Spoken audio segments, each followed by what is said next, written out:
Birdwatching for me has always been how I relax. So, you know, living in a big city, the pace of life is very fast. There's lots of noise, there's people, there's cars and everything. Spending time in nature is really good for your health.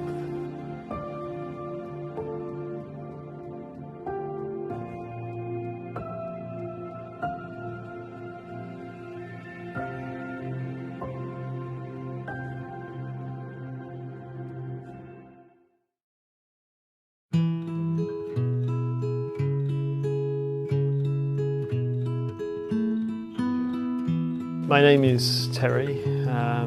I'm British, based now in Beijing, and I'm an expert on environment law and wildlife conservation. And so in Beijing now I work on consulting projects related to those topics. And I've been in Beijing now for 9 years. I really enjoy trying to reach more people about nature and wildlife, and so one of my priorities is to try to engage more people, students, children and adults too, about the special wildlife that can be found in Beijing, because I think that knowing about this is the first step towards protecting them. When I first came to China and I started to look around to watch birds, very quickly found that it was a good place for bird watching, and I started to document, like a diary, where I went and what I saw, and I created a website called birdingbeijing.com.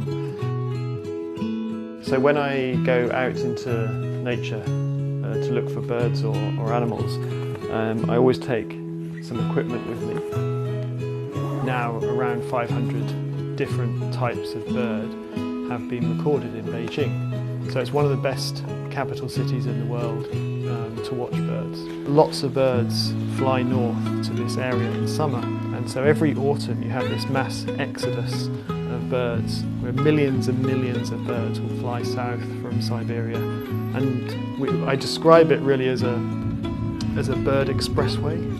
So Niao de Gaosu, and where all these millions of birds are flying through, and Beijing is like a service station on this Gaosu, on this expressway.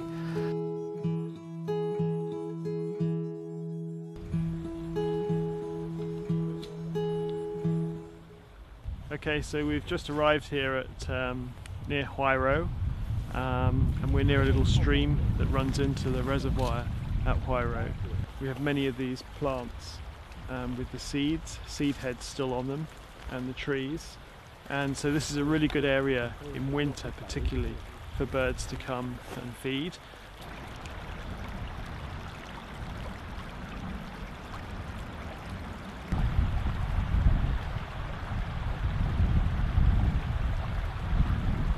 Okay, so we've just arrived at this little bridge over the river here, and just about less than 100 meters actually on the water here we have some little grebes, xiaopiti in Chinese, and these are very small birds, only about this big, and they dive under the water for their food, and most of them leave Beijing in the winter because most of the fresh water becomes ice, which makes it hard for them to find food, but there are always a few that hang on.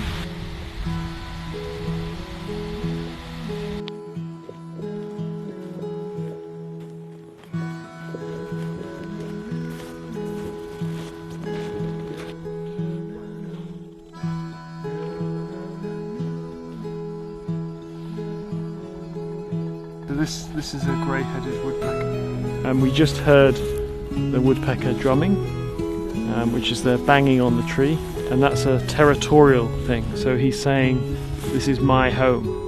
and he's saying to other male, if you're male, keep out. If you're female, come here. I'm very sexy. I have a nice home.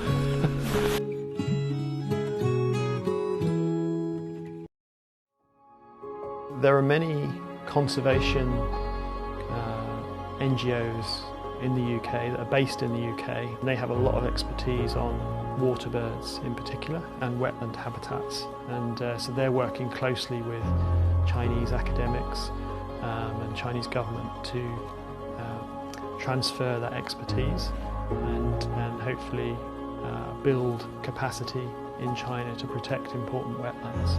So yeah, there are a number of collaborations between the UK and China, and I really hope that expands over the next few years.